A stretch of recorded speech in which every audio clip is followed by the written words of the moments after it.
大家好，欢迎收听我们的中文学习播客，我是晨晨。大家好，我是小安，很高兴又和大家见面了。今天的话题非常有趣，我相信很多人都有过这种感觉。对，今天的话题和听和说有关系。小安，我想问你一个问题，你有没有遇到过这种情况？你看中文电视剧，能听懂大部分内容，但是当你想开口说话的时候，却什么都说不出来。哦，当然，这种感觉太熟悉了，很多学中文的人都有这个问题。对，我也有过这种经历，听的时候感觉很好，但是说的时候就完全不一样了。这个问题有一个名字，英文叫做 receptive versus productive skill， 就是接受性技能和产出性技能的区别。听起来很专业，能不能用简单的话解释一下？当然可以。听懂是接受信息，你的大脑在接收别人说的话，但是说话是输出信息，你需要自己组织语言，然后说出来，这是完全不同的两件事儿。啊，我明白了。所以听懂和会说其实是两种不同的能力。完全正确。就像你可以欣赏一幅美丽的画，但是你自己不一定会画画。听懂中文和会说中文也是同样的道理。这个比喻很好。那为什么会有这个差距呢？为什么听力会比口语进步得更快？这有几个原因。第一个原因就是我们听的时候有很多帮助我们理解的工具，比如说话的语调、上下文、表情，还有环境，这些都帮助我们理解意思。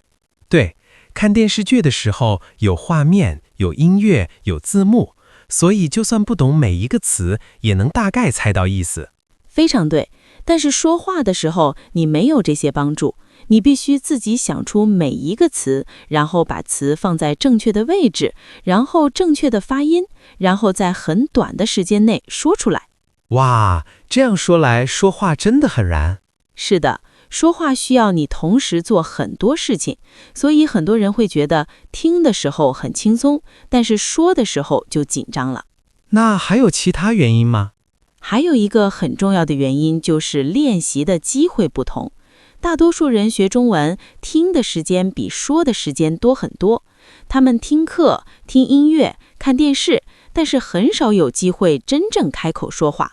这说的就是我每天都在听中文内容，但是真正开口说话的时间很少。这是很常见的情况。还有一个原因就是心理因素。心理因素，你是说害怕？对，很多人害怕说错，他们担心发音不对，担心用词不准确，担心别人笑话他们，所以他们就不敢开口。我完全理解这种感觉，说错了真的会觉得很尴尬。但是不开口就永远学不会说话，就像学游泳，你必须下水才能学会游泳。这个比喻也很好。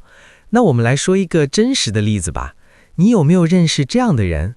有，我有一个朋友，她叫 Lisa， 她来自美国，学中文已经学了3年了。哦，3年，那他的中文一定很好吧？她的听力和阅读都非常好，她可以看中文电影不看字幕，可以读中文文章，但是她的口语一直让她很苦恼。为什么？他不说话吗？她说每次想开口，脑子里就会突然一片空白。她知道那个意思，但是不知道怎么用中文说出来，或者她知道那个词，但是不确定发音对不对，所以就不敢说。这真的太真实了，我也有过完全一样的感觉，脑子里有想法，但是说不出来。对，这就是理解差距。你的大脑认识这些词，但是还没有把这些词变成会用的工具。那 Lisa 后来怎么样了？她解决了这个问题吗？她解决了，她改变了学习方式。她开始每天大声朗读中文文章，只有5分钟。然后她每周找一个语言交换朋友，用中文聊天。诶，效果怎么样？6个月以后，她的口语变得非常快。她说，她终于感觉到说中文开始变得自然了。哇，只改变了2个小习惯，就有这么大的进步。对，方法很重要。接下来我们来聊聊具体的建议吧。好，大家最喜欢的环节来了，实用建议。第一个建议就是影子跟读，英文叫做 shadowing。影子跟读，这是什么意思？就是你找一段中文音频，然后跟着说话人一起说，就像你的声音是说话人的影子一样，你模仿他的语调、语速还有发音。听起来不难，但是为什么这个方法有效？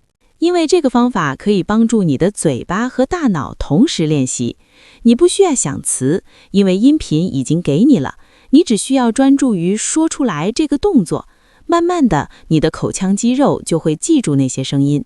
哦，就像学平琴一样，弹得多了，手指就自然记住了。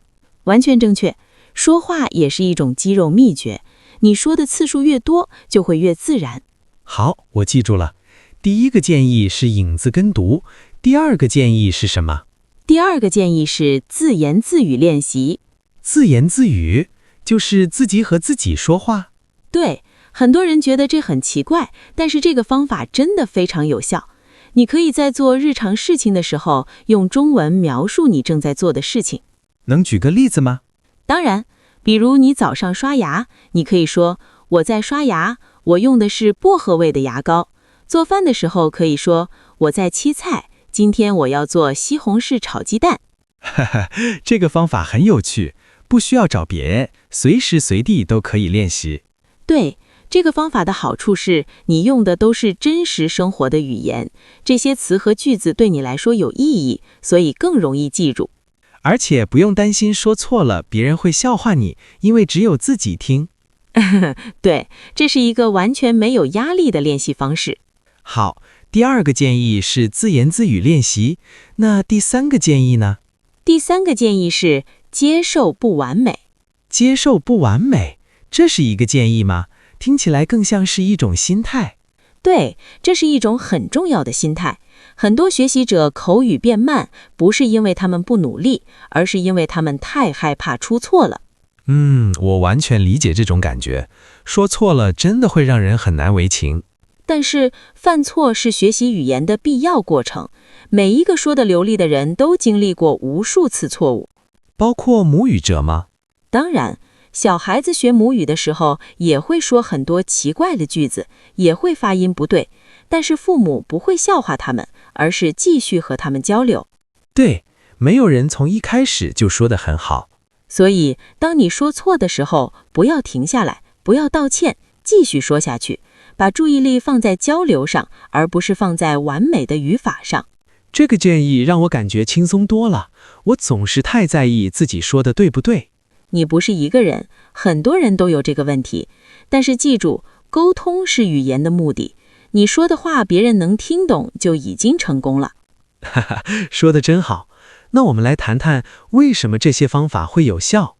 好的，影子跟读有效，因为它同时训练了你的耳朵和嘴巴，你的大脑在接收和输出之间建立了新的连接，就像是给大脑建立一条新的路。对，这个比喻很好。一开始这条路很窄，走起来很费力，但是走的次数多了，这条路就会变得越来越宽，越来越顺畅。那自言自语呢？为什么自言自语有效？自言自语有效，因为它把说中文变成了一个日常习惯。你不需要专门找时间学习，你只是在生活中使用中文。而且每天都练习，积累起来就很多了。对，每天5分钟，一年就是将近30个小时，这是很多的练习时间。那接受不完美呢？接受不完美有效，因为它解除了你想里的刹车。当你不再害怕出错，你就会更愿意开口。开口的次数越多，进步就越快。所以这3个方法是互相联系的。完全正确。影子跟读帮助你建立口语的基础，自言自语给你练习的机会，接受不完美给你开口的勇气。这3个方法一起用，效果会非常好。我现在真的很想马上开始练习。这就是最好的学习态度。好，让我们来说一下今天的内容。好的，今天我们讨论了一个很多人都有的问题，就是为什么听得懂中文却说不出来。我们了解到，听懂和会说是2种不同的能力，听是接受信息，说是输出信息。我们讨论了这个问题的几个原因。第一，说话需要同时做很多事情，比听难很多。第二，大多数人练习说话的时间太少。第三，很多人因为害怕出错，所以不敢开口。我们分享了 Lisa 的故事，她通过改变学习方式，6个月内口语有了很大的进步。我们给出了3个实用的建议。第一，影子跟读，跟着音频一起说，练习口腔肌肉秘诀。第二，自言自语，用中文描述日常生活，随时随地练习。第三，接受不完美，不要害怕出错，把注意力放在交流上。这3个方法听起来都不难，但是需要坚持。对，语言学习是一个过程，不是一天就能完成的事情，但是只要每天进步一点点，你就会越来越好。说得太对了，每天一点点，慢慢就会有很大的变化。而且，语言学习不只是学知识，它也是一种体验，一种连接不同文化和人的方式。这让我想起为什么我们开始学中文的原因。每个人都有自己的故事。对，也许是因为喜欢中国文化，也许是因为工作，也许是因为认识了中国朋友。不管是什么原因，这个动力都很重要。当你觉得进步很慢的时候，记住你最开始学中文的原因。这种动力会帮助你坚持下去。好，现在到了我最喜欢的部分，和大家互动的时间。对，我们想问大家一个问题。你有没有过这种经历？听得懂中文，但是说不出来。你是怎么克服这个问题的？或者你现在还在努力中？请在评论区告诉我们。不管你现在的中文水平怎么样，我们都想听到你的故事。你们的分享对其他正在学中文的朋友也会很有帮助。大家一起学习，一起进步。如果今天的内容对你有帮助，请给我们点赞，分享给你的朋友。也欢迎订阅我们的频道，这样你就不会错过以后的内容。我们每一期都会讨论中文学习中真实遇到的问题，分享实用的学习方法。谢谢大家今天收听。记住，学语言最重要的一步就是开口说。对，不要等到准备好了才说，你现在就可以开始，哪怕说错了也没关系。好，我们下期见，再见。再见，加油大家，你们可以的。